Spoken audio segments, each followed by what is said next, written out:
Uma ótima tarde a todos, seja muito bem-vindo, seja muito bem-vinda. Eu sou Felipe Nascimento, esse é o BMC Market. Aqui você fica por dentro de tudo que está mexendo com o mercado financeiro, as principais notícias repercutidas aqui com o nosso time. Daniel Morales e eu, ficando até às 3h30 da tarde no debate com Alan Gani, com Alexandre Cabral. E hoje a gente vai ter por aqui também o diretor da ANEFAC, o Roberto Vertamati. Vamos bater um papo sobre juros, sobre crédito, uma série de questões aí que acabam impactando na economia, acabam impactando também no crescimento econômico do Brasil, no PIB brasileiro. E hoje a gente tem muita notícia, a principal delas a gente deu agora há pouco, inclusive, na nossa programação, porque a Petrobras anunciou uma redução no preço dos combustíveis, 3,13% na gasolina, vai sair de R$ 3,19 nas refinarias para R$ 3,09. Esta é a notícia do dia aí, que tem impactado bastante. Inclusive, daqui a pouquinho, o Alan Gani vai mostrar pra gente aí que impacto que isso acaba tendo na inflação. Redução de combustível, a gente sabe que os combustíveis têm um peso muito grande, a gente viu no IPCA, a gente viu na inflação, né, toda essa questão dos combustíveis, e isso tem reflexo também, e o Gani vai contar pra gente o que ele vê.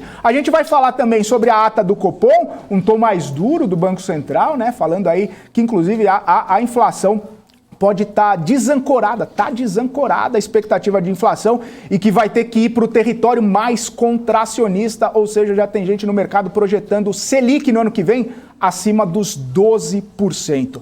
A gente vai falar também que toda essa movimentação, esse cenário, talvez seja um pouco mais atrativo para a renda fixa. Tem título aí pagando 1% ao mês. Olha só que beleza para quem quiser ir para a renda fixa. A gente vai falar também sobre o volume de serviços que saiu hoje, vai falar de inflação lá nos Estados Unidos, retirada dos destinos, enfim, a gente tem uma série de questões aqui para falar com o nosso time, uma pauta bastante extensa para bater um papo com o nosso time. Inclusive, bolsa caindo hoje, né? A gente viu a bolsa chegando lá, tocando 109 mil pontos. Parecia que ia haver aquele respiro, mas foi só um respiro de baleia. Subiu, fez uma graça e depois caiu, caindo 0,45% aos 106.903 pontos. Banco Pan lidera as baixas com 9,9%, Melius caindo 9,86%. Na parte de subida da bolsa, temos os frigoríficos, Marfrig, JBS e BRF. Aí nesse otimismo, né? Os frigoríficos otimistas. A gente tem dólar, neste momento, caindo 0,18% aos R$ 5,67. E as principais bolsas mundiais. Lá na Europa, as bolsas caíram. Olha só, DAX na Alemanha caiu 1,08%, FTSE no Reino Unido caiu 0,18%, o CAC na França caiu 0,69%. Nos Estados Unidos, também as bolsas caindo. A gente sabe que acaba sendo aquele reflexo e espera pelo Fed, e também, claro, a inflação ao produtor, que vem um pouquinho mais acelerada, assim como a inflação ao consumidor que a gente trouxe na semana passada. Dow Jones caindo 0,5%, S&P caindo 1,31% e a Nasdaq sofrendo um pouquinho mais, 2% de queda neste momento. É isso, estas são as principais notícias que nós vamos repercutir aqui com o nosso time, então já vamos trazê-los aqui na nossa tela. O Alan Gani, o Daniel Morales, o Alexandre Cabral já estão todos preparados aí para esse bate-papo dessa tarde. Daniel Morales, mais uma vez, ótima tarde para você. Muito boa tarde para você, Felipe Nascimento, para o Alan Gani e também para o Alexandre Cabral. É isso aí, muito boa tarde, Alexandre Cabral. Boa tarde, beleza? Um sono do caramba hoje, mas tudo de paz. Tudo tranquilo? Acordei 4 horas da manhã pra gravar aí o verão inteiro. Só vou voltar a trabalhar depois da Páscoa. Tadinho, ele acordou cedo. Você acordou 4 horas da manhã hoje, Cabral? Eu acordei às 4, olha só. Acordei às 4 horas, preparei todas as perguntas até umas 5 para as 7. Aí eu falei, eu sou safo, né? Não nasci no subúrbio do Rio, não é qualquer um não, maluco. Vou tirar um cochilinho até 7h30. Aí 7h30 tomo banho, 10 para as 8, 8 horas saio, chegava aqui tranquilo para gravação às 9. Tá bom. Esqueci de combinar com o despertador essa história inteira. Tá aquele esparola, mano. E aí? E aí que gravei de casa. E prejudicou toda a emissora. Por que toda emissora? O programa só começou quando você começou a falar de ombro, cabeça, ombro, os negocinhos de manhã. Ombro, cabeça. OCOI, LTB, LTA. Ah, tá bom. Aí, eu tive uma gravação boa e uma tensa, hein, hoje. Tensa não no sentido que deu briga na gravação, mas informações captadas preocupantes. Sem spoiler, Cabral, sem Preocupante spoiler. mesmo. A de ontem à noite, então... Eu só vou dar um spoiler. O de ontem à noite, o cara, se vê o presidente do Banco Central na mesma calçada, rola boxe. Nossa. O de ontem, assim, amigavelmente, ele falou nada contra a pessoa, nada disso, mas o trabalho do Banco Central é uma droga. Aí meteu o sarrafo. O de ontem, Roberto Campos Neto e ele não podem estar na mesma calçada. Essa pessoa e RCN estão comparados a Neto e Daverson, praticamente, viu? Que deu rod lá também. Boa tarde, Alan Gani. Boa tarde, Mais Felipe uma Nascimento. Boa tarde, Não, foi tão Morales, ruim que eu travei. Cabral e Mas toda a muito galera aí que nos assiste. Boa. Cabral, não fala. Ele quer saber o que você falou antes. O que eu falei Renato antes do e quê? Davidson. A piada? Não, foi brincadeira. Vou botar no Google como é que é. Não, eles estavam falando do Jerry Lewis, grande ator, grande comediante. Como o Morales falou, é AJDJ, né? Antes do Jerry Lewis, depois do Jerry Lewis. E aí eu falei que eu gostei daquela animação que ele fez com o Tom Cruise. O Tom e o Jerry. Sensacional. Você pode ficar aí, Cabral, você pode ficar aí. Você acabou de chegar, já vai embora. Sensacional. Que é isso? Pode voltar. Poucos apresentadores no Brasil têm Fazem piadas tão Não, fazem. Tem esse time do humor. É espírito. Sabe, é difícil isso, né? Eu comparo Felipe Nascimento, Milton Neves, eu já falei isso aqui, Emílio Surita, grandes apresentadores. Verdade. Poxa, Gani, É isso aí. não dá pra defender agora. O Rui das Neves, vamos falar uma vez, tudo bem. Agora repetir é complicado. Vai, Cabral, volta aí pra gente começar a falar sério Vamos nesse voltar, programa da vamos voltar a Família Brasileira. trabalhar, porque Cabral é tava brincadeira. rachando. Ele tava rindo, né? Ele Eu sai só da quero a tela pra porra não do meu mostrar o mouse, não sorriso de funciona, canto de maluco. rosto, assim. Sabe quando a boca chega até a tremer que você quer rir e segura? Será que a gente que tá tirando o humor do mercado? Essa foi boa. O mercado está de mau humor. Por quê? Por causa de piada sem graça que o Daniel O cara Morales vê um faz. negócio desse, vai lá e vende cash. Aí depois, Vende outra dessa, Banco vou Pan. meter Magazine Luiza, Via. Ainda essas porra, mano. É assim Cada que piada surge. dessa é 100 mil contratos de Magazine Luiza que sai na venda. E meu mouse não funciona. Teu mouse aí, ô produção? Cada por favor. piada dessa aí é um bi de volume a menos. Nossa. Júnior. Sensacional. Vamos fazer o seguinte, então, vamos começar falando notícia do dia, gente. Petrobras anunciou a redução de 3,13% no preço da gasolina vendida para as distribuidoras. A partir de amanhã, o preço médio do litro vai passar de 3,19 para 3,09 nas refinarias. Segundo a Petrobras, esse ajuste reflete, em parte, a evolução dos preços internacionais e da taxa de câmbio que se estabilizaram em patamar inferior para a gasolina. A Petrobras reiterou que seu compromisso com a prática de preços competitivos e em equilíbrio com o mercado, ao mesmo tempo em que se destacou que evita o repasse imediato da volatilidade externa e da taxa de câmbio causada aí por eventos conjunturais. A gente já sabe, essa é uma prática da Petrobras, se o preço internacional sobe, se o preço internacional cai, derruba também o preço do combustível. Claro que tem um tempo ali para esses ajustes, que não é sempre que existe essa volatilidade, a movimentação acontece no preço, mas era uma coisa prevista, né? A gente viu o preço do barril do petróleo cair de 80 e poucos dólares para 70 e poucos, era natural que isso acontecesse. Então, queria trazer o Gani aqui para comentar essa notícia, falar como que ele vê essa redução no preço da Petrobras e os impactos disso que a gente pode ver aqui no bolso do brasileiro, na economia e tudo mais, Gani. Bom, então, fazendo uma conta, né, fiz ali uma conta de padaria, essa redução no preço ao produtor chega no preço ao atacado, no varejo. Sim. E ali fiz uma redução mais ou menos de 7 centavos, né, com uma premissa de que será repassado quase que integralmente. E aí, o que eu fiz? Eu multipliquei, né, esta variação no peso da gasolina no IPCA. Então a gasolina hoje, ela pesa em torno de 6% no índice, é muita coisa, um item isoladamente pesando 6% de todo o IPCA. Só para você ter uma ideia, significa que a cada R$1.000, né, vamos pensar uma pessoa que ganha aí R$1.000, quase um salário mínimo, ela está gastando R$60 com gasolina, né? Então é bastante coisa, é bastante expressivo isso.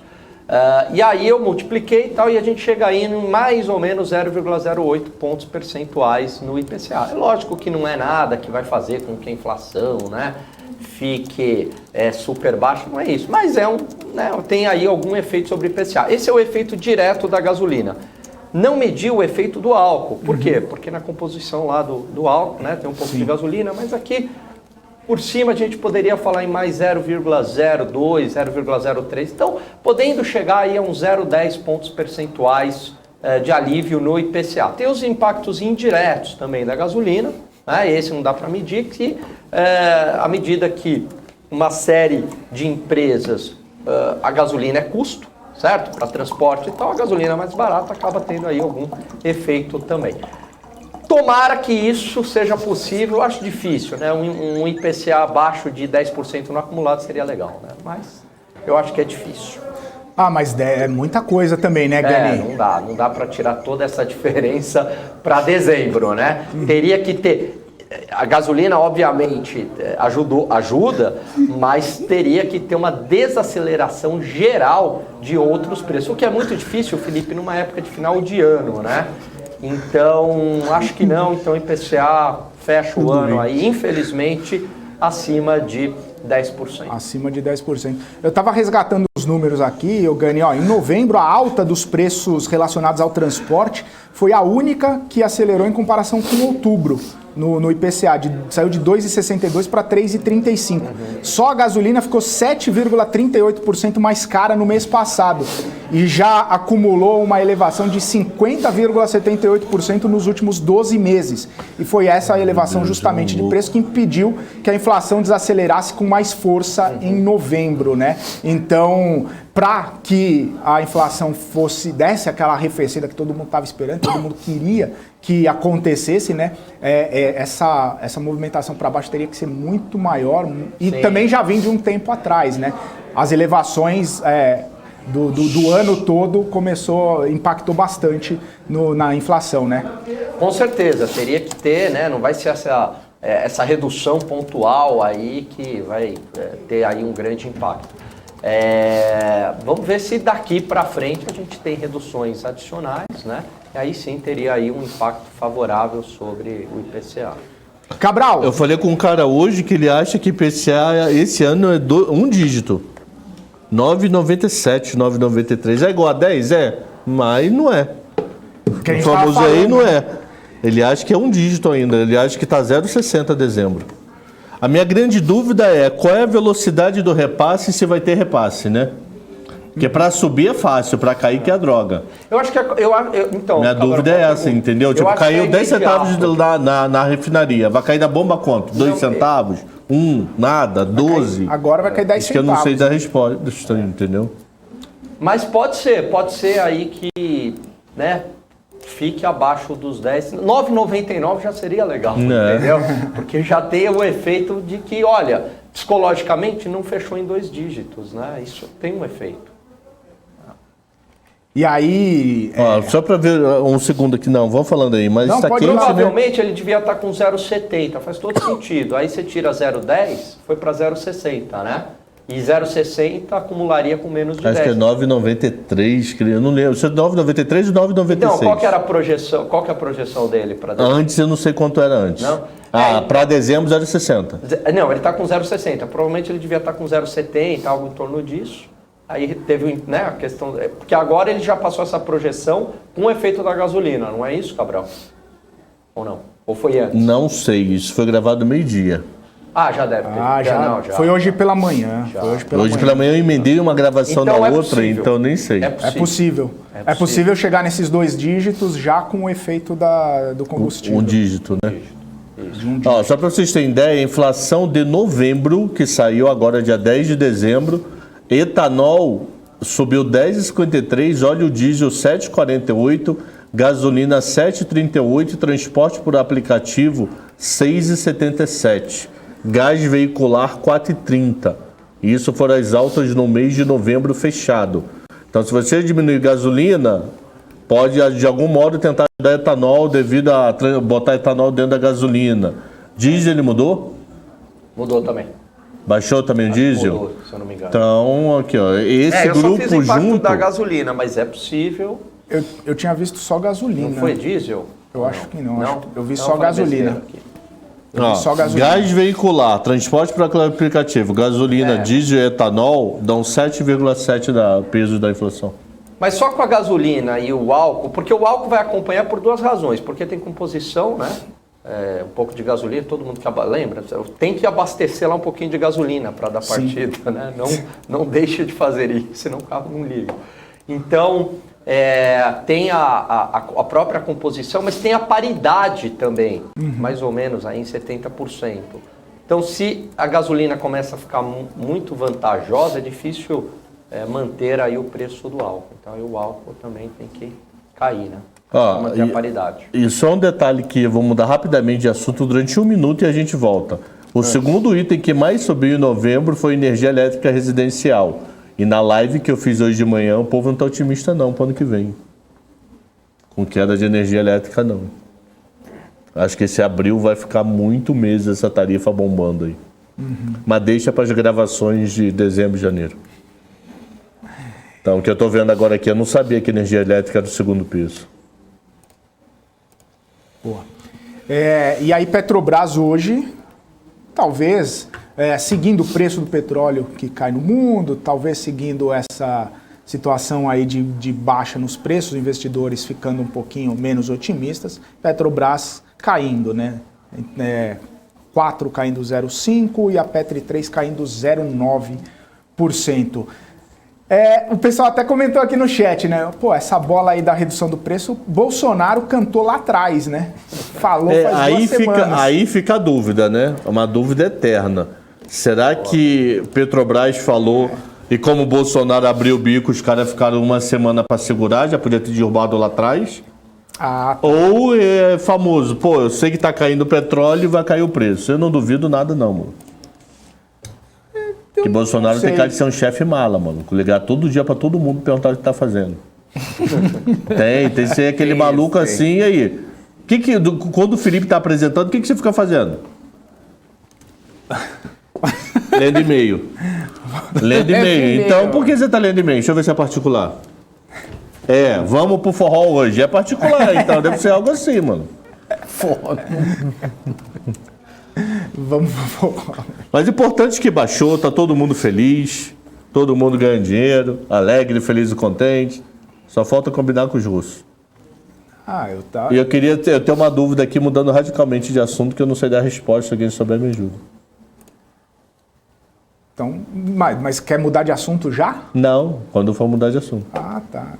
Não, porque a gente ia mudar de assunto ao longo do programa aqui. Inclusive, começar a migrar o assunto de Petrobras, que o Gani falou do impacto da inflação, já ia para a ata do Copom. Mas você quer mudar de assunto, pode mudar de assunto. Não, o meu é sobre o rating, que saiu tem 20 minutos, eu acho. Fitch afirma rating do Brasil de BB- com perspectiva negativa. A dúvida, que eu não sei dessa resposta, essa negativa já estava? Essa negativa é que nem viés do Copom do passado, pode abaixar a qualquer momento, sem precisar daquelas reuniões, que geralmente esses caras avisam 2 vezes ao ano, final do ano e meio do ano, final do ano e meio do ano. Entendeu? É uma dúvida, eu não sei dessa resposta. Esse negativa, primeiro, já estava até ontem? Até 1 hora atrás, o Brasil era BB- com expectativa negativa, ou essa expectativa negativa é uma novidade? Aqui embaixo não diz. Onde é que eu estou lendo, pelo menos não diz. Porque se isso for uma novidade, isso é ruim para o mercado. Se isso já está no preço, se já é dado, esquece, mais uma informação. Se é só uma reafirmação, né? Ou se a palavra negativa é a palavra nova, eu não sei. Eles colocam novos elementos para confirmar essa perspectiva. Contribuir um pouco aí com essa discussão. É o seguinte, eu já, durante o doutorado, tinha uma matéria que a gente lia paper sobre isso. Se o mercado reage, né, ao rating ou se, na verdade, o rating já é uma consequência do que o mercado precificou. E a evidência empírica mostra que, na verdade, o rating vem depois. O mercado já antecipou, já precificou essa perspectiva e aí o rating só está ratificando. Mesmo com a pergunta de leigo total, mesmo com esse papo, imagina que até ontem eu tinha Brasil BB menos. Tô chutando, eu não sei se é verdade, eu tô com dúvida mesmo, por isso que eu joguei no ar. E a partir de hoje é BB menos com uma novidade, perspectiva negativa. Não estou dizendo que isso é uma novidade, isso já podia estar ontem. Mesmo essa novidade não faz preço? Então, em tese, vamos supor que eles tivessem rebaixado. Olha, o Brasil não é mais... Entendi, BB menos, jogou passeio, Y. Mas o mercado já sabia disso. Assim, na média, né? Empiricamente, Entendi. os estudos mostram isso. Falando, olha, mas isso todo mundo já sabia. Faz preço, às vezes, durante meia hora, 20 minutos, e depois normaliza. Normaliza. Entendi. E você viu aí, né, Cabral, essa perspectiva negativa da Fitch aqui reflete dúvidas sobre credibilidade do teto de gastos, que junto com inflação, volatilidade de câmbio, vão pesar na economia no ano que vem. Né? Então, mas se você for ver aqui, acho que a gente está lendo no mesmo local. Sim. Na nota que justifica a decisão de reafirmar o rate do Brasil em BB-, com perspectiva negativa. Então, o meu português é horroroso, mas eu estou deduzindo que isso já tinha. Ele reafirmou a dupla, BB- e negativo. Sim. É isso a dedução do português, das vírgulas? Eu entendi que é isso também. Eu estou mandando o próprio relatório aqui para o Alangani dar uma olhada, enquanto a gente continua debatendo esse assunto, mas é verdade, essa é a questão. Se já estava BB-, já estava precificado, então talvez algum elemento a mais pudesse fazer preço no mercado, mas a gente ainda não sabe. Mas não, aqui ó, saiu agora aqui, perspectiva negativa é novidade.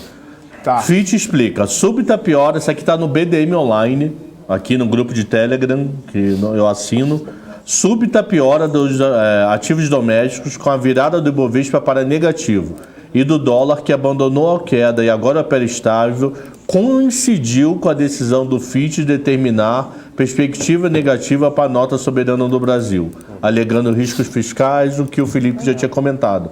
Então, o termo perspectiva negativa, por dedução agora, é uma novidade. Mas olha que interessante. É alguma novidade para a gente aqui, para o público? Zero. Que piorou a situação fiscal? Isso aí a gente está falando desde o meio do ano. A dúvida é só se quanto o gringo precifica isso, né? Não sei. Só para um debate, nada... Não consigo afirmar nem sim nem não, só para um debate mesmo. Entendi. O que houve, mano? É isso aí. A Maria de Fátima está falando assim se tem notícia de West Wing, tem, né? Ela cancelou a compra da Zarpo, viu, Maria de Fátima? Não tem mais compra da Zarpo. E aí a ação cai, 6,66. Zapo? Mas... Zapo, não tem a música. Não é esse não, Cabral. Tem a música do Zapo. Ele tá com sono, mas tá... O Gani, e Cabral e Daniel Morales. A gente estava falando aí dessas questões de inflação.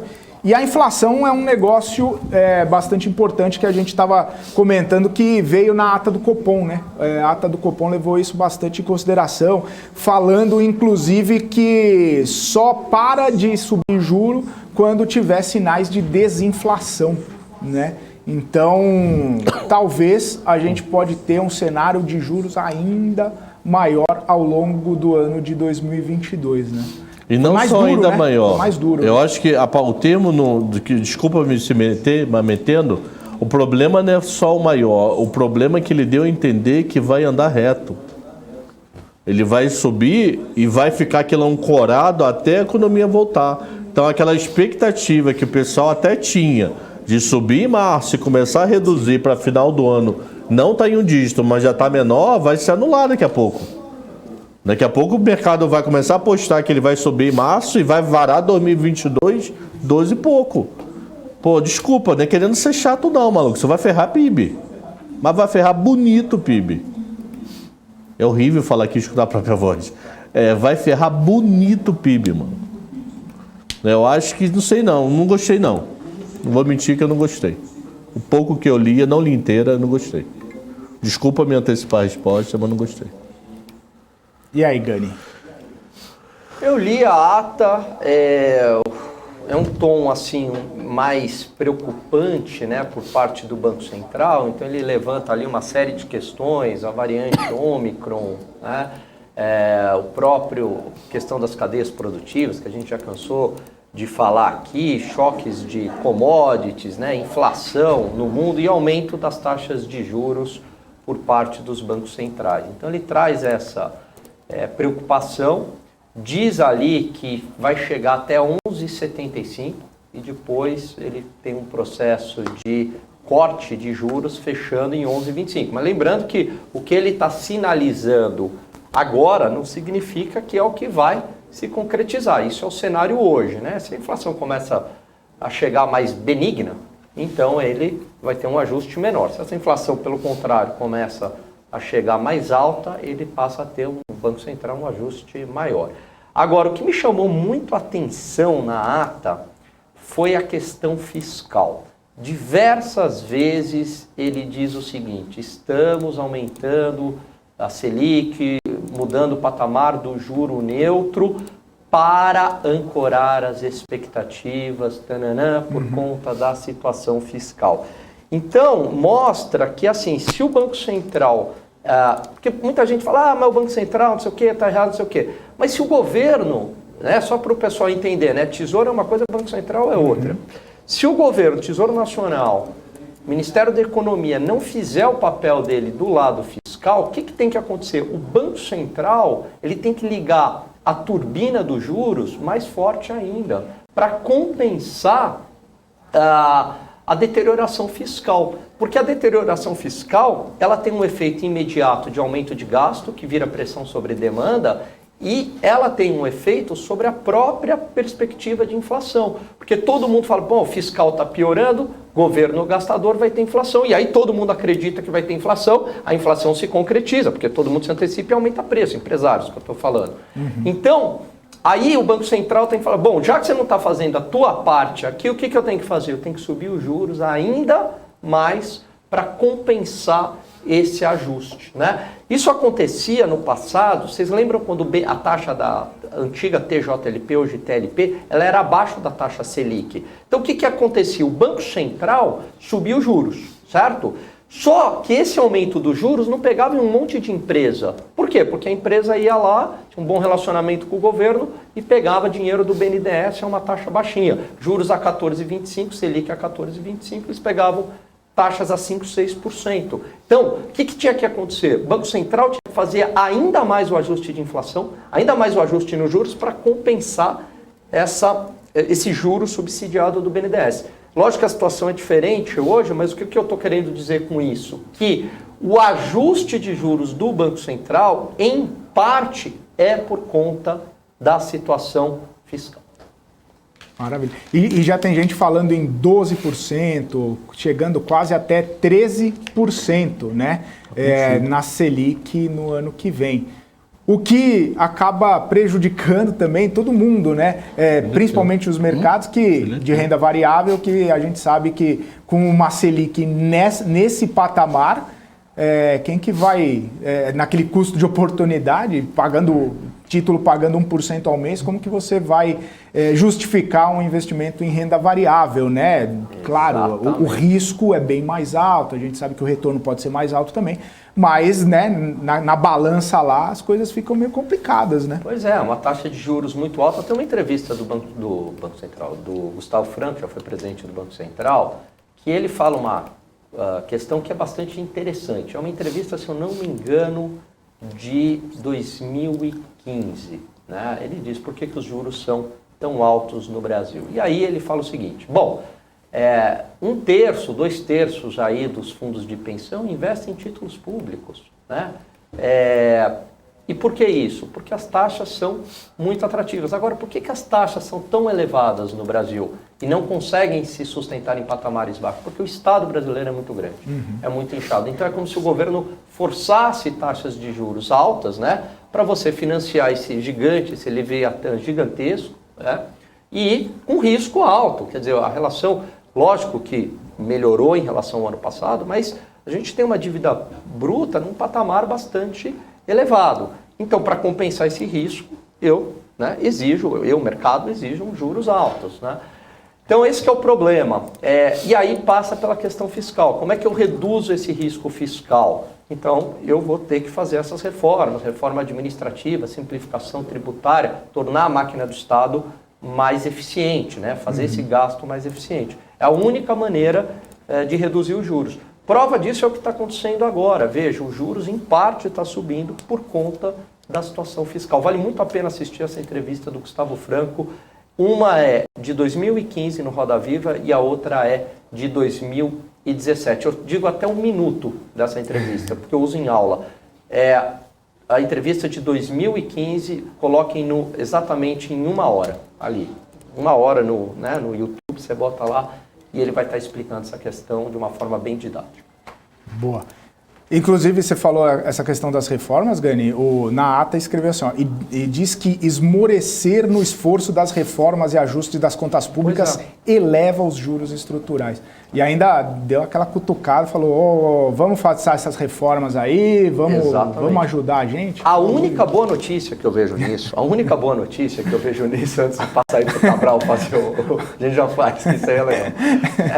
A única boa notícia que eu vejo é que, assim, isso mostra uma independência do Banco Central. Né? Sim. Então não está alinhado totalmente aí com o Ministério da Economia, está dando recado, está falando, façam o papel de vocês, não só o Ministério da Economia, o Congresso Nacional também, né?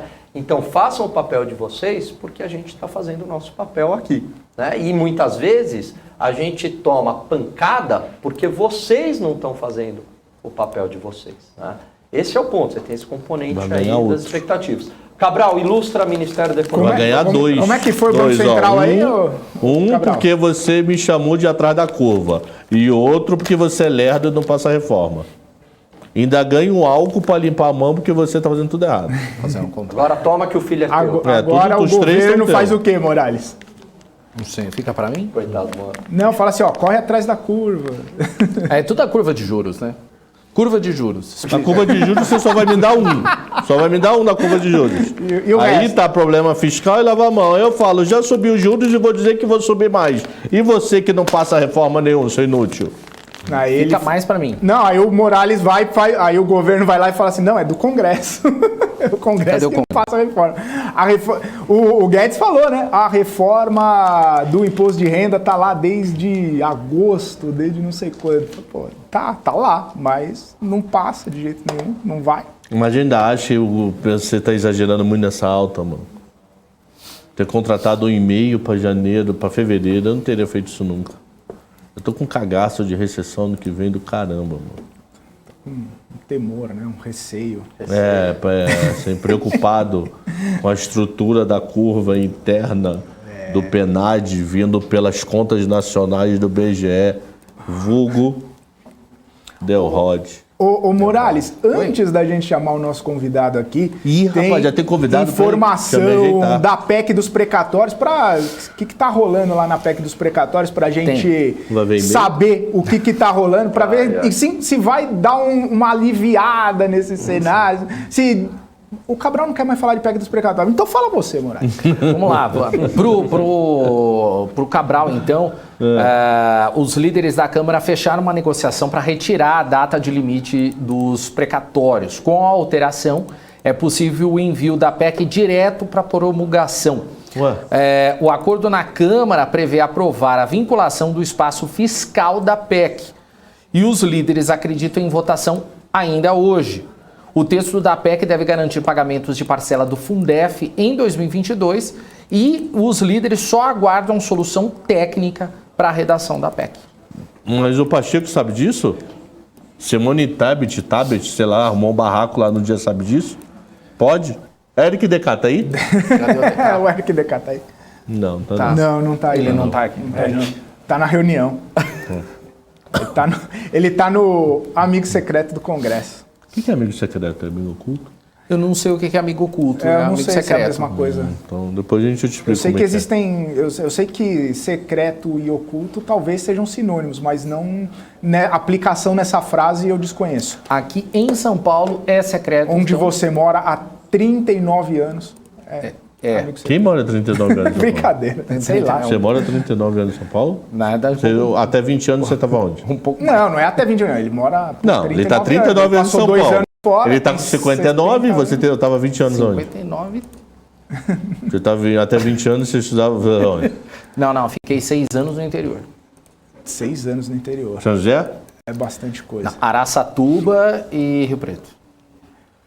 Isso aí. Vamos falar com o nosso convidado de hoje, o Roberto Vertamati. Ele que é diretor da ANEFAC, já está conectado aqui com a gente para esse bate-papo, para a gente conversar um pouquinho sobre esse ambiente todo. Roberto, seja muito bem-vindo aqui ao BMC Marketing. Um prazer recebê-lo por aqui. Obrigado por atender ao nosso chamado aqui. Uma ótima tarde para você.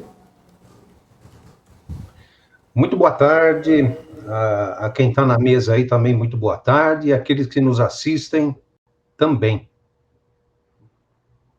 A gente tem falado bastante aqui sobre essas seguidas elevações na taxa de juros, os impactos que a gente acaba percebendo na economia, principalmente porque com o crédito mais caro, os empresários acabam pensando aí 2 vezes antes de fazer qualquer movimento, qualquer investimento, e isso acaba mexendo, impactando com o crescimento da atividade. O Banco Central ele sinalizou hoje uma taxa mais alta, falou que busca um cenário mais contracionista, inclusive a gente repercutiu isso na ata do Copom.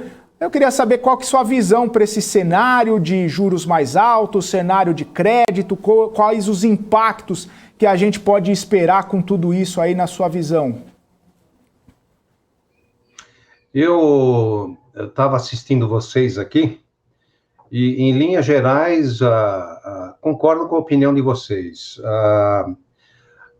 O Banco Central, na minha opinião, na próxima reunião, que é 1º de fevereiro, ele vai aumentar a Selic mais 1,5%, né?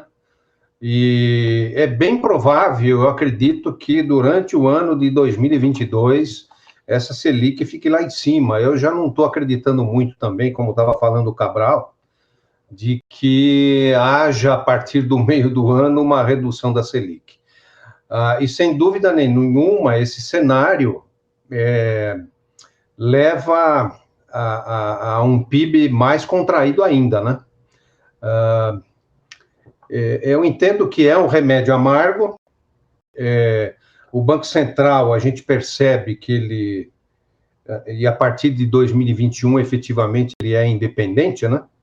Pelo menos os mandatos são em períodos diferentes, mas, de qualquer forma, o Banco Central não está acelerando a taxa, porque se você quiser segurar totalmente a inflação, um cálculo que foi feito, uma Selic a 13% você segura. Agora, o Banco Central está sendo gradual, né?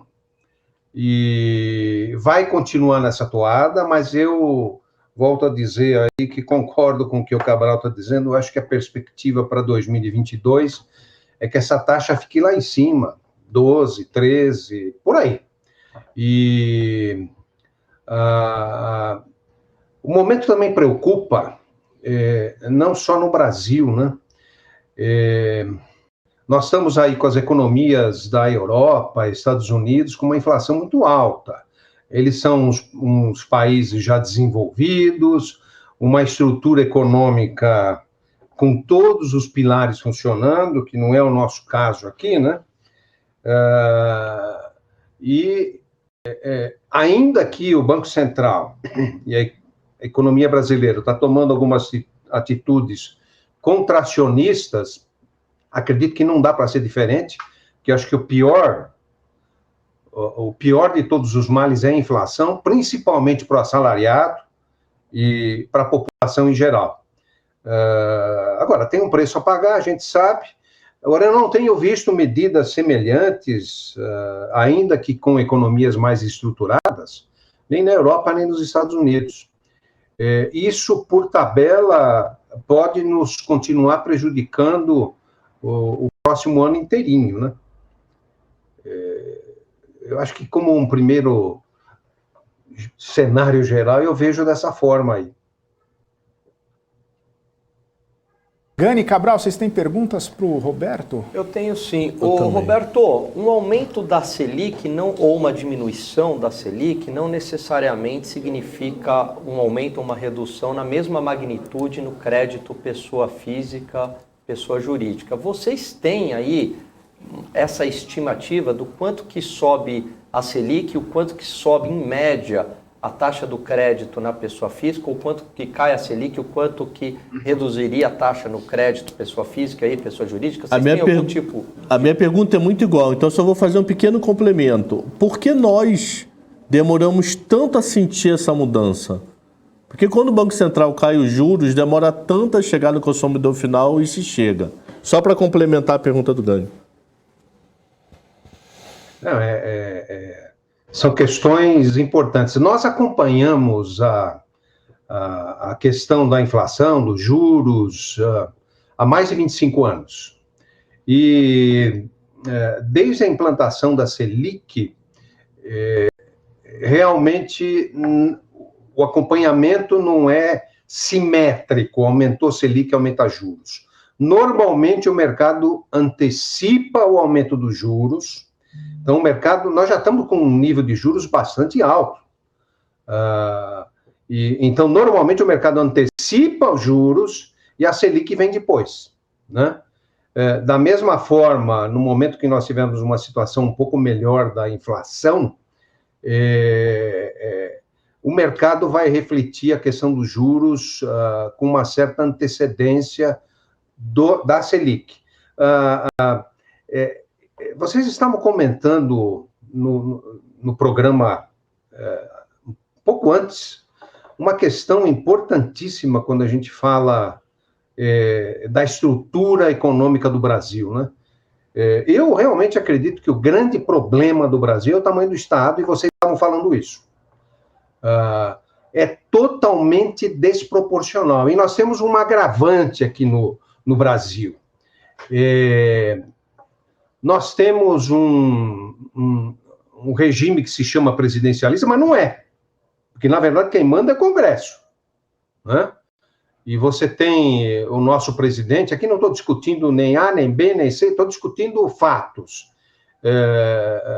Ele não tem uma base parlamentar. Eu sei que até então, nos governos anteriores, era tudo questão de troca, né? Toma lá da cá. Que é péssimo também, e nós sabemos que não funcionou. E não funciona, a não ser em prejuízo do povo. De maneiras que essa é uma dificuldade adicional, mas, na verdade, tudo passa pelo Congresso. E nós temos um agravante aqui no país, o Supremo Tribunal Federal, que está muito além do que ele deveria fazer, muito além dos seus direitos constitucionais. Então, isso é um desarranjo muito grande, talvez nos deixe um pouco mais calmos. Se a gente olhar a situação mundial, ela é muito semelhante. Ainda recentemente, eu estive participando de um seminário em Lisboa, e guardada a diferença econômica de renda, digamos, da população, mas a semelhança é muito grande. Quer com relação a essa pandemia aí, quer com relação à ingerência dos congressos, e lá é parlamentarismo, então é mais forte, é claro, lá o parlamentarismo é claro, aqui ele não é muito claro, mas é o que é. Posso fazer um comentário? Você sabe que o Brasil, no governo de Dom Pedro II, foi o período de governo mais estável que nós tivemos no Brasil, e era parlamentarismo, 40 anos. Interessante que a Europa copiou, porque eles estavam saindo dos reinados, copiou o parlamentarismo, está usando muito bem, e eu preferia ter um parlamentarismo no Brasil, porque você está descontente e muda. Está descontente e muda, nem que você mude 2 vezes por ano. Infelizmente, voltando à pergunta de vocês, que faz todo sentido. Nós temos um tamanho de Estado absurdamente grande e você não vê passar reforma nenhuma. Não passa por causa do governo, ou, na verdade, não passa por causa dos interesses. Não passa por causa dos interesses políticos que sempre no Brasil, infelizmente, está acima do povo. Esse é um grande erro. Por isso que eu disse, eu sou a favor do parlamentarismo, que mais facilmente se derruba o Congresso, vota de novo, até a gente aprender, né? Mas, infelizmente, não é isso, e a grande desproporção do Estado já é uma pressão gigantesca em você manter esses juros altos. E uma outra questão, apesar da independência do Banco Central, a partir de 2021, historicamente, e piorou a partir da Constituição de 88, historicamente no Brasil, você só tem para conter os juros a política monetária. E cadê a política fiscal? Política fiscal é só aumentar imposto. Eu não sei quem que estava comentando, se o Alan, ou o Felipe, ou o Cabral, mas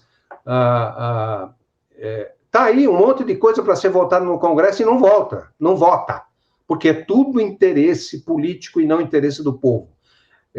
Se nós tivéssemos realmente congressistas com C maiúsculo, e a maioria não é, desculpe, eu estou dizendo isso, eu sou povo e sinto isso, e o povo sente isso, porque eles só votam no interesse, quando devia votar no interesse do povo. Não importa quem seja o governo, seja A ou B, se a proposta é boa, tem que votar, porque está preocupado com o povo. Questão política, ok, não concorda com alguns pontos, isso é outra área. Mas, infelizmente, tudo para no Brasil, próximo ano é eleição, infelizmente, mais um ano de letargia, né? Eu sempre digo, viu, meus amigos,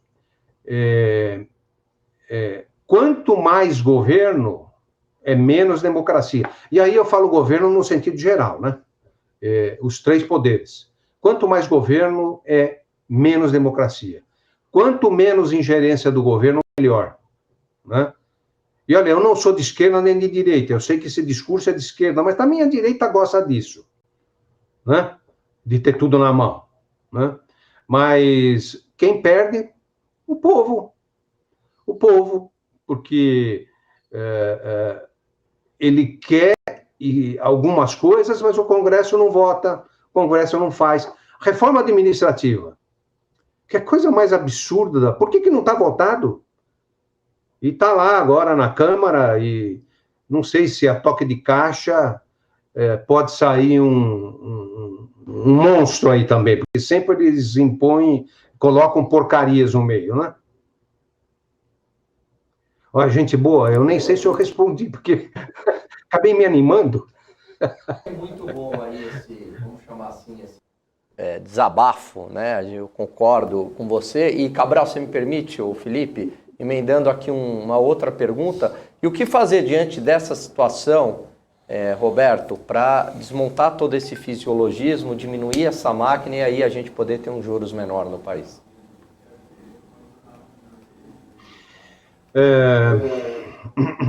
Ainda que a nossa democracia seja relativa, eu só vejo o caminho através da democracia. E isso no Brasil, porque nós temos uma população, infelizmente, não posso dizer que é culpa da maioria da população, que não tem uma cultura suficiente, só com educação, educação e educação. Então, cabe a nós, e vocês, como eu também, temos responsabilidade nas nossas participações, de ser claro, de colocar os pontos, de divergir daquilo que não está fazendo sentido para nós. Isso é democracia. E quanto mais, eu acho que a população já está melhor do que alguns anos passados, mas ainda tem um espaço muito grande.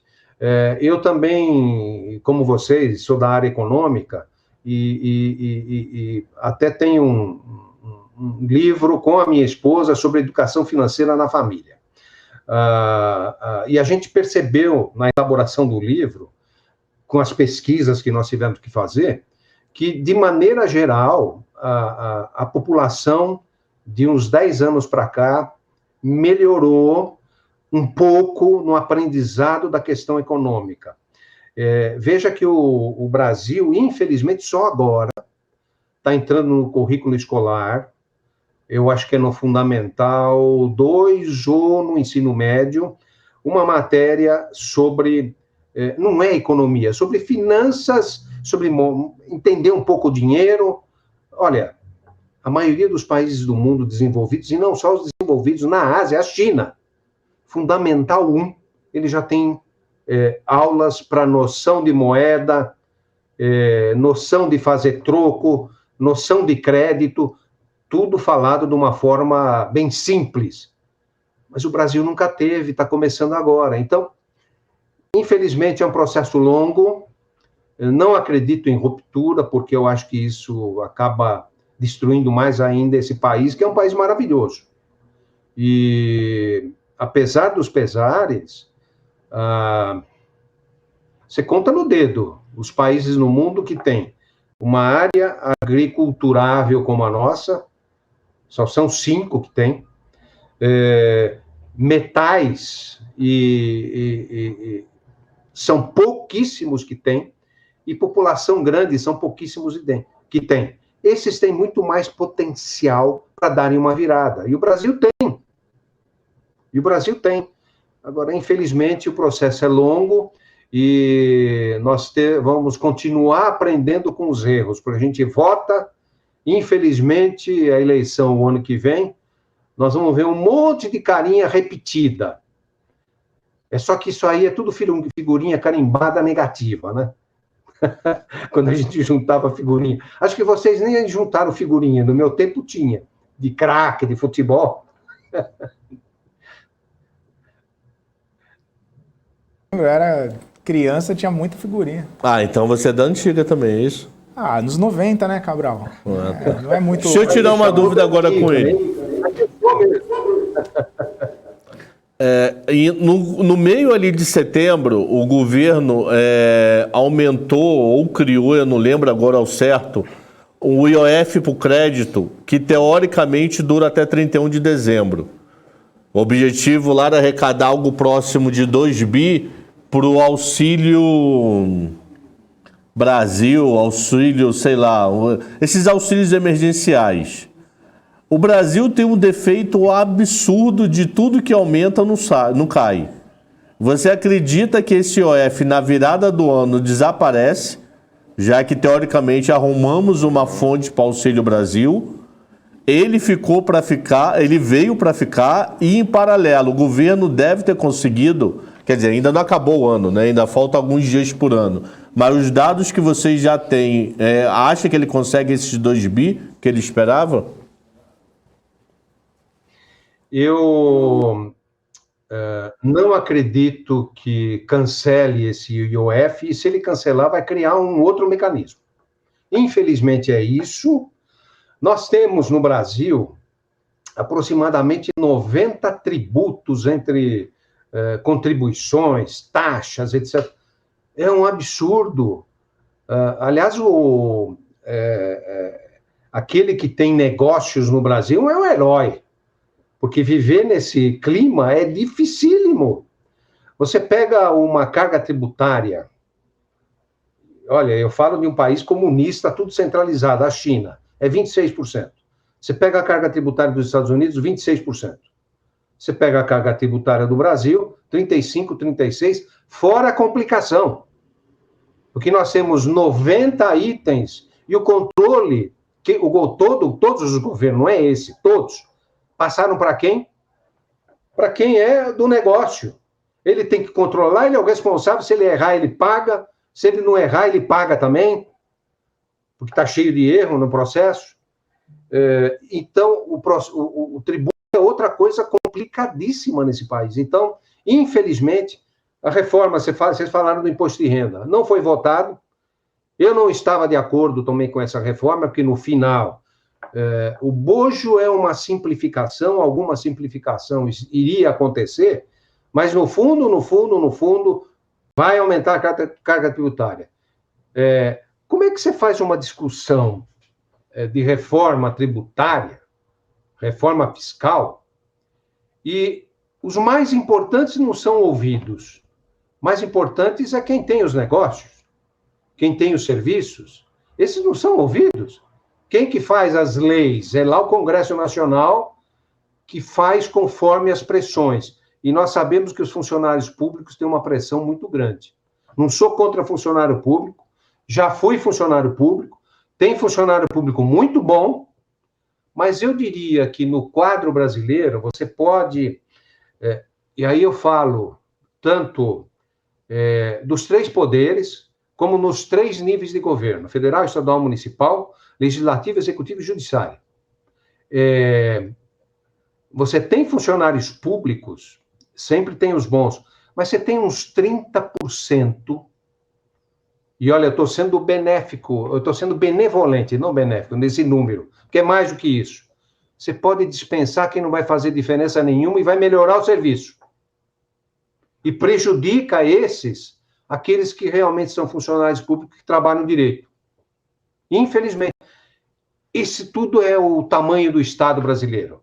Como é possível você ter um Congresso Nacional em que um deputado tem 25 assessores, em que um senador tem mais de 30 assessores, em que o custo de um deputado no Brasil é 8 vezes mais do que o custo em moeda forte da Inglaterra, por exemplo, que não é nenhum grande exemplo de economia bastante liberal.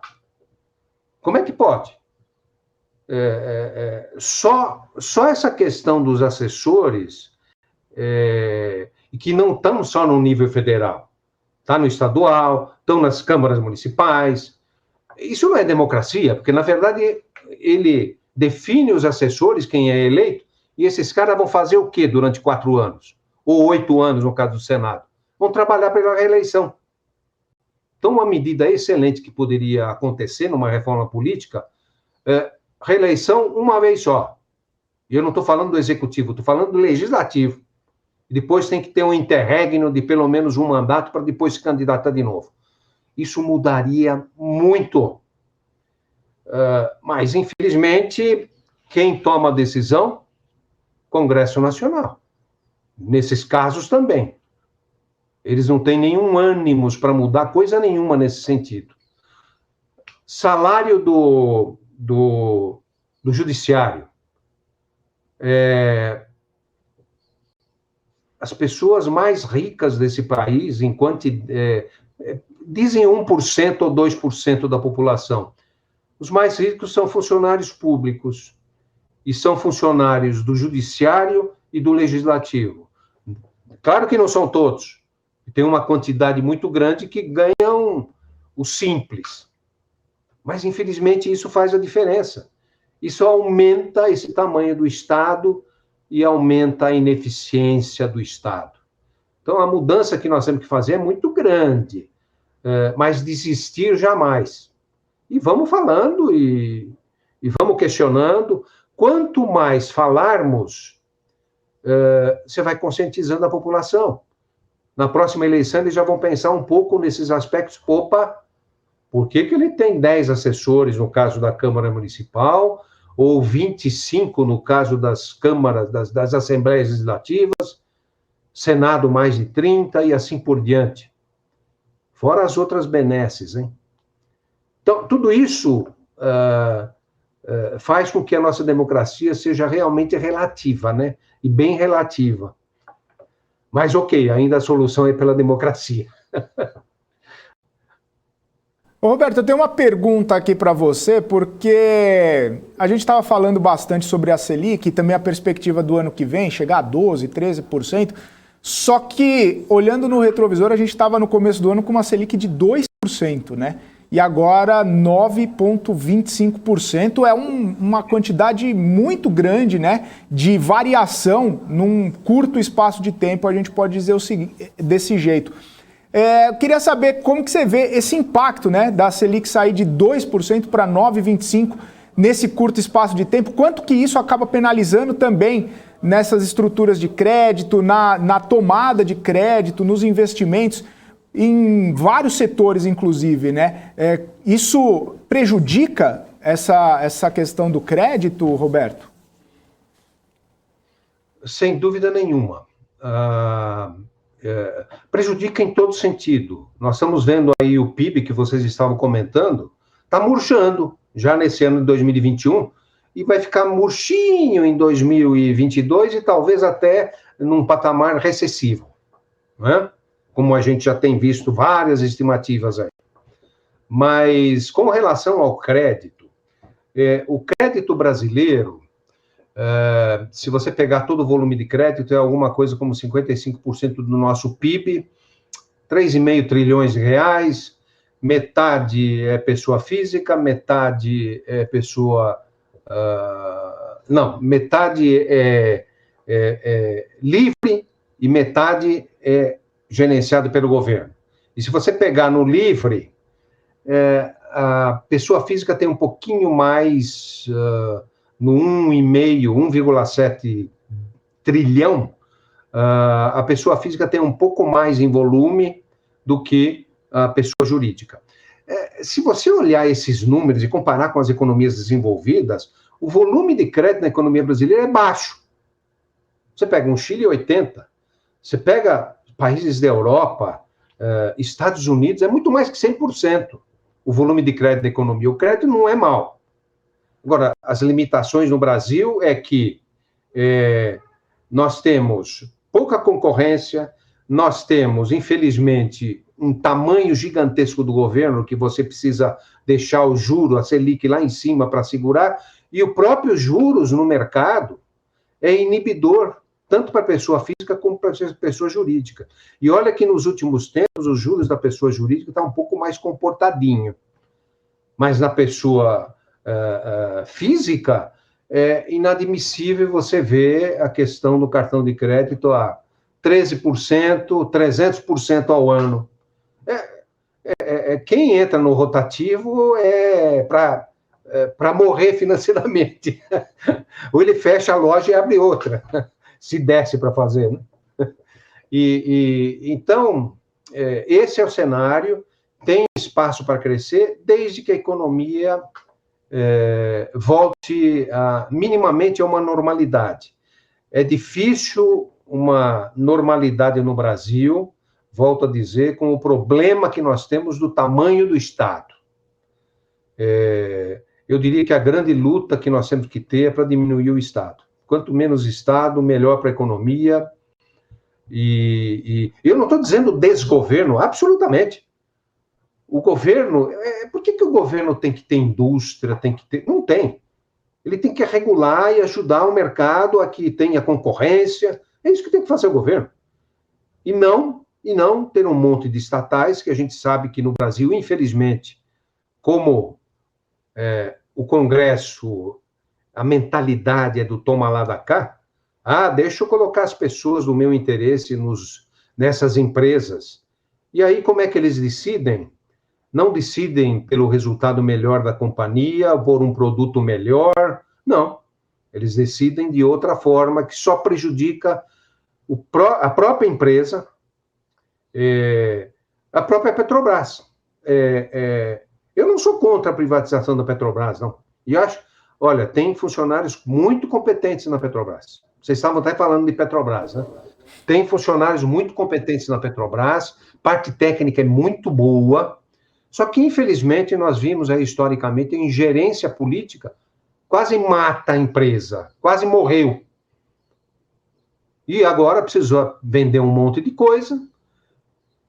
Nós estamos pagando o erro de governos passados, que o preço da gasolina também é esse preço que está sendo cobrado, fora o problema internacional do petróleo, fora isso, mas também tem esse preço, né, que nós estamos pagando. E é sempre nós que pagamos. Isso que cansa, e a gente precisa ser um pouco mais veemente naquilo que a gente está precisando mudar nesse país. Eu quero agradecer sua participação aqui com a gente, pedir para você deixar aí suas considerações finais e faço minhas as palavras aqui de todo mundo que está mandando no chat aqui, que o pessoal está gostando bastante da conversa, falando que é aula, falando que você tem uma visão muito boa aí, falando que você é muito bom e que votaria em você para presidente, inclusive o nosso telespectador. Nossa. E o MPK falou, só ouço verdades. É bom, é muito bom a gente ter esse feedback e ver que a nossa audiência está gostando da conversa. Mas pelo tempo aqui, eu peço só para você deixar suas considerações finais, já agradecendo muito a sua participação aqui com a gente. Fiquei muito contente de participar com vocês. Importante que aquilo que eu estava assistindo antes de entrar no programa é o que eu penso, é o que vocês estavam comentando. Então, nós estamos em linha. Não estou falando nada de novo. Eu sei que ninguém é unânime em coisa nenhuma. E eu não tenho razão em tudo que falo. Absolutamente nem quero ter. Mas o importante é o debate, colocar as coisas. Essa soma no debate é muito positiva, desde que tenha o propósito de fazer o melhor, né? E eu sei que muitas vezes isso que eu andei falando não é muito palatável aí para a filosofia de esquerda. Eu não sou nem de esquerda nem de direita, já comentei isso, e eu acho que você pode pegar algumas coisas tem boas, tanto na esquerda e na direita, fazer uma boa discussão, desde que seja na melhoria do nosso povo. E nós temos espaço para melhorar muito esse país. Eu quero agradecer novamente, e eu me senti muito bem nesse bate-papo, e desculpe se eu exagerei em alguma consideração aí, hein? Desculpe. Bastante aqui sua participação, gostamos bastante também desse bate-papo e já fica a porta aberta aí para as próximas vezes. Um abraço, ótima semana para você, até mais. Feliz Natal a todos. Valeu, você também, um abraço, tchau, tchau. É isso aí, pessoal, seguindo aqui com o BMC Marketing, vamos trazer o Daniel Morales, o Alan Gani, todo o Cabral também junto na tela. Daniel Morales, a gente tava falando aqui, tava com saudade de você, rapaz, você descansou bem, dormiu bem? Descansei. A bolsa agora caindo 0,35%. Pelo que a gente estava vendo antes daquela análise lá do rating da Fitch, né? Não caiu tanto a mais assim. Então, pelo que parece, Alexandre Cabral já estava meio precificado essa questão do BB-. Né? Outra coisa, você viu quanto deve, o que o Ministério da Justiça está pedindo de aumento? Pode dar notícia aí, Cabral. Eu vi, mas dá notícia. Da Justiça pede a Guedes reajuste de 2,8 bi para os policiais de 2022, custando 11 bi em 3 anos. Aí vai começar a puxar fila. Eu quero, ele também quer. Eu, Gani e Felipe tem aumento, tudo bem. Morales vai falar, e eu? Não, Morales a gente pensa. Mas, o Léo pode querer aumento, a gente vai ter que dar. O Rodrigo vai querer aumento, que a gente vai ter que querer dar ao Morales. Não, o Morales a gente pensa. Então, meu medo é puxar essa fila, maluco. Sabe eleição, né? Você sabe o que é um câncer nesse país? Meu medo é a fila. De que o orçamento é infinito, tem dinheiro para tudo. O dinheiro é uma consequência da produção de bens e serviços. O dinheiro só é uma forma da gente trocar bens e serviços. A produção de bens e serviços num país ela é limitada. Portanto, o orçamento do governo também é limitado. Porque ele vai lá e tributa uma parte, por definição, do que é produzido no setor privado. O Estado não produz. E aí, você tem um orçamento limitado, então mais dinheiro lá para o Ministério da Justiça é menos dinheiro para o programa profissionalizante do eletricista. É cheio de trade-off. Mais dinheiro para um é menos para o outro. Por quê? Porque o orçamento é limitado. Por isso tem trade-off, por isso que tem escolha conflitante. Só que tem essa ideia de abundância, A primeira lei da economia qual que é? A escassez. Qual é a primeira lei da política? Ignorar a primeira lei da economia. Só imagina. complementando o desabafo do Cabral. Imagina, vai virar efeito cascata, maluco. Ah, se for isso, os médicos vão falar, então não vou cuidar de ninguém, porque policial teve, eu cuido de vida. Isso. Aí os médicos vão ter, parabéns, ok. Aí o cara da geografia vai falar, não, eu também tenho, porque senão o morro cai. Eu tô assim, brincando, mas pode virar um efeito cascata absurdo isso aí, E mano. o Cabral, Porra. e nós que trabalhamos no setor privado, Fala, 50% desde quanto? Aquela lá. aquela lá está 50% defasando. Ah, não, 50 fazendo a valores, entendeu? Retroativos. Se fosse para repor a inflação, sabe quanto seria, ô Cabral? 100%, né? Exatamente. 100%. Era pra gente ter tido 100% de aumento, Cabral. Agora imagina Mas a hoje, gente não ganha. tem classe que nos defenda, Cabral. Agora imagina hoje você ganha 100% a mais. Pô, nem se fala. Pô, não, lá onde é que o Gani- nesse local que o Gani dá aula, eu acho que ele ajudaria a pagar, sei lá, o caseiro do sítio, da fazenda. Porque, pô, na hora lá dele, ó. O só marinheiro do condomínio não barco. muda não, mano. O marinheiro do barco. O marinheiro, o cuidador do cavalo, do ar. Eu juro que eu queria ter essa vida que vocês falam aqui que eu tenho, juro. Não tem? Não? É maior ainda? Mais que É mais do que Saravali. isso, mais do que Sada Bruxo. Pra mim era assim, topo da cadeia, Sada Bruxo, Gani, Paulo e Luiz e a multidão. Eu jurava que era assim, maluco. Estamos na base da pirâmide. aí, ó. Não, a pirâmide tem a base, eu tô segurando a base por baixo, assim. Muito bom. Então, assim, nada contra o aumento, reajuste, sei lá o nome que é pra dar, mas, pô, tá no momento certo, tá no E não é time uma questão de certo, merecimento também, né, Cabral? A gente não coloca aqui a questão do merecimento porque merece, mas é o que o mano. Gani falou. Time. Na realidade é uma palavra só, né? Eleição. Sim. Policial é uma categoria de base, e todo mundo sabe disso, que foi muito importante Que na eleição merece- do presidente. Que E merece ganhar, com certeza. Mas Merece repor a inflação, né, Gani? O 100% aí. Eu também quero os meus 100%, Mas- desde 2009. Ó, tem um Telegram muito O Gani vai bom. bater nessa tecla até... Não, até conseguir esse eu vou falar aumento. o nome, não. Ó, tem um Telegram muito bom aqui da BMC News, eu não sei se vocês conhecem. E a última notícia da BMC News pode influenciar aquele aumento. Última notícia, a Polícia Federal intima Bolsonaro no caso de vazamento de inquérito do ataque hacker ao TSE.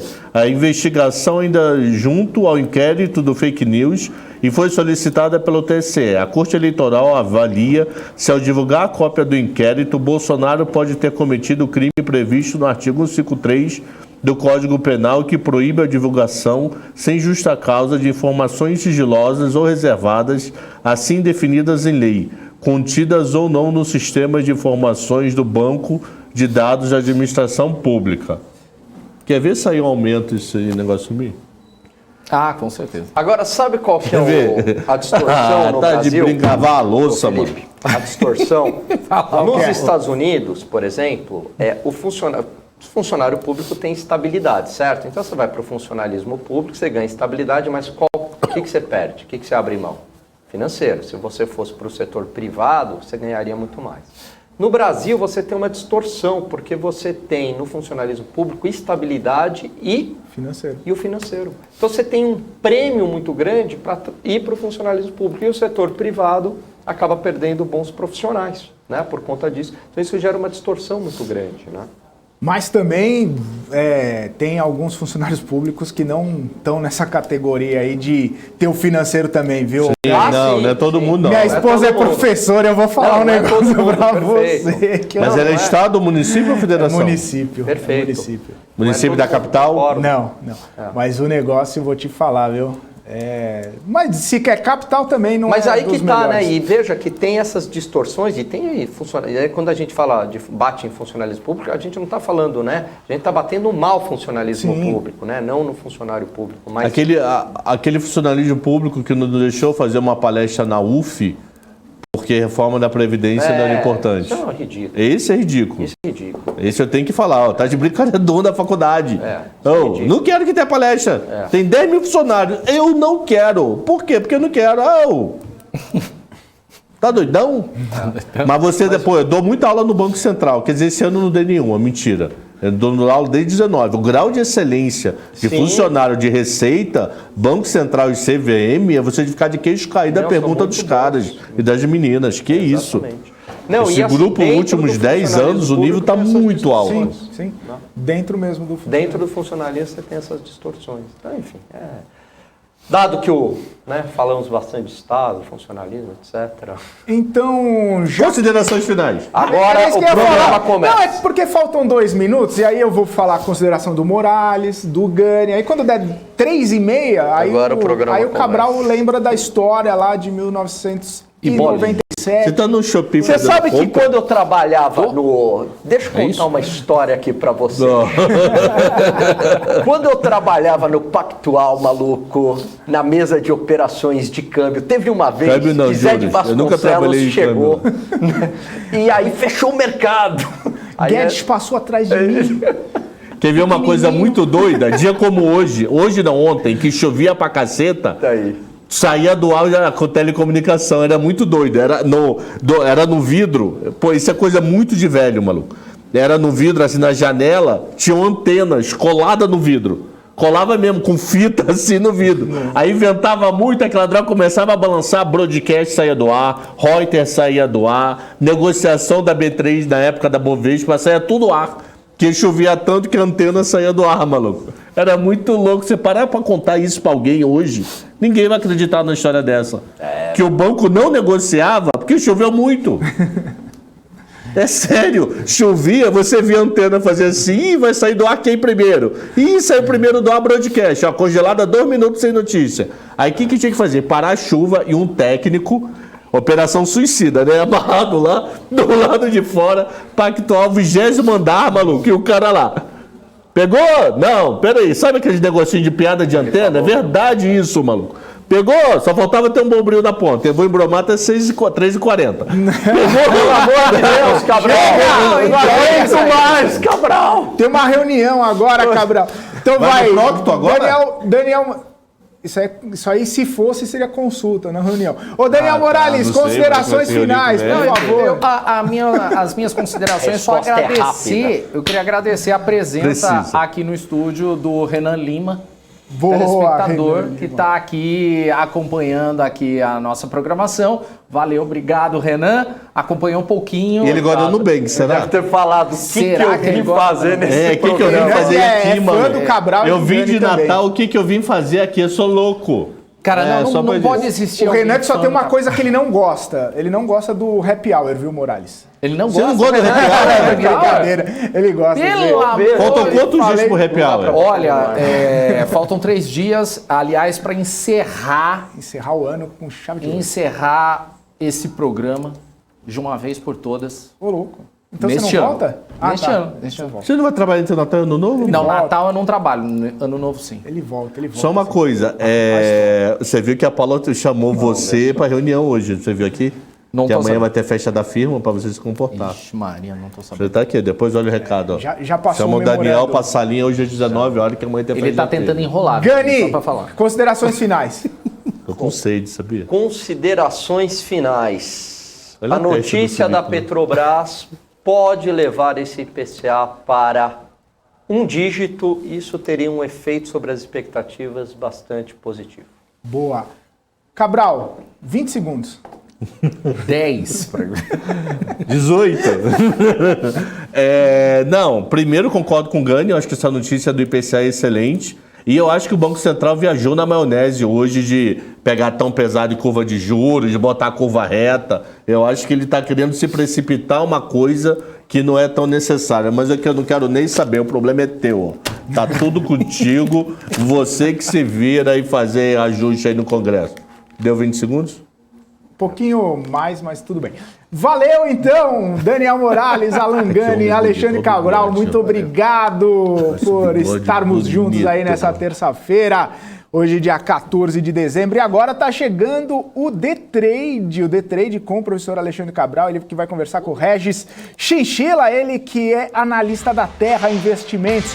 E eu vou ficando por aqui, agradecendo aí a participação de vocês. Olha o Peter Santana chegando aqui, o Rui das Neves, o MPK, o Digão, o Christian Gabriel, o Manuel Oliveira também. Todo mundo aqui, o bilionário da União Soviética, o Gregório Varvakis por aqui também, Andradas, Fernando Luiz, o Paulo César e o Renan Lima, que veio nos visitar aqui. Um forte abraço para ele, obrigado pela audiência, Renan, valeu! E um abraço para você também. Deixa seu like aqui, não esquece, hein? 521 agora. Vamos subir esse like, vamos subir também o número de seguidores aqui no nosso canal do YouTube. Eu vou ficando por aqui, volto amanhã a partir das 2 horas da tarde no nosso BMC Market. Um forte abraço a todos. Tchau, tchau.